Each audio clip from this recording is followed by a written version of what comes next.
কি দুর্দান্ত খবর বাংলাদেশের ফুটবলের জন্য, কি দুর্দান্ত খবর বাংলাদেশের ফুটবল ফ্যানদের জন্য। অবশেষে গোল স্কোরারের অভাব বোধহয় এবার কাটতে চলেছে, কারণ কিউবা মিচেল তিনি বাংলাদেশের জার্সিতে খেলার ব্যাপারে সম্মতি জানিয়েছেন।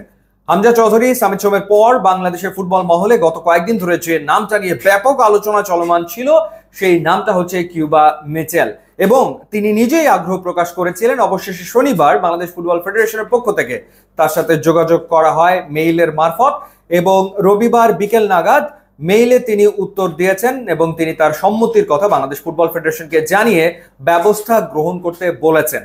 এবং আশা করা যায় মে মাস নাগাদ সব আনুষ্ঠানিকতা শেষে জুনের 10 তারিখে সিঙ্গাপুরের বিপক্ষে তিনি মাঠে নামতে পারবেন। এই প্রজেক্টটা সরাসরি দেখভাল করছেন বাংলাদেশ ফুটবল ফেডারেশনের senior vice president Imrul Hasan, এবং ইমরুল হাসান মনে করছেন যে কিউবা মিচেল বাংলাদেশের পারফেক্ট নাম্বার 10 হতে পারেন। অ্যাটাকিং মিডফিল্ডার হিসেবে তিনি খেলে থাকেন।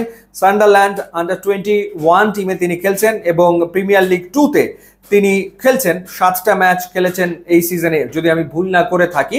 এবং একই সাথে হামজা চৌধুরী, সামিদ সোম এবং কিউবা মিচেল খেললে ব্যাপারটা কি দুর্দান্ত দাঁড়ায় একটাবার শুধু ভেবে দেখুন। সামিদ সোমের যে আপডেটটা রয়েছে, তার যে জন্ম নিবন্ধন সনদ সেটা তৈরি করা হয়ে গেছে। এখন সামিদ সোম কানাডায় বাংলাদেশের যে হাইকমিশন রয়েছে সেখানে গিয়ে পাসপোর্টের জন্য অ্যাপ্লাই করবেন, এবং পাসপোর্টের প্রক্রিয়াটা সম্পন্ন হলে তারপরে তার এনওসির ব্যাপারটা আসবে। আশা করা হচ্ছে যে সামিদ সোমকেও পাওয়া যাবে জুনের 10 তারিখের ম্যাচে। আর যেহেতু কিউবা মিচেল তিনি অন্য কোনো দেশের হয়ে আসলে খেলেননি কখনো, তার বাবা জামাইকান, তার মা বাংলাদেশি, সুতরাং 3টা দেশের হয়ে খেলার তার সুযোগ ছিল।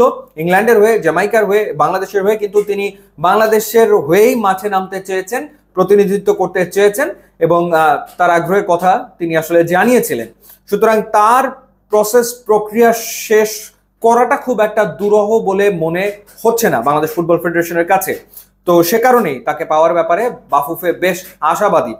এবং অ্যাটাকিং মিডফিল্ডার হিসেবে তিনি খেলেন, হামজা চৌধুরী ডিফেন্সিভ মিডে, এরপর মাঝমাঠে যদি সামিদ সোম খেলেন, এবং অ্যাটাকিং থার্ডে যদি খেলেন কিউবা মিচেল, সেই ক্ষেত্রে বাংলাদেশ দুর্দান্ত অ্যাটাকিং ফুটবল খেলতে পারবে, এমনটা আসলে ফুটবল প্রেমীরা প্রত্যাশা করতেই পারে।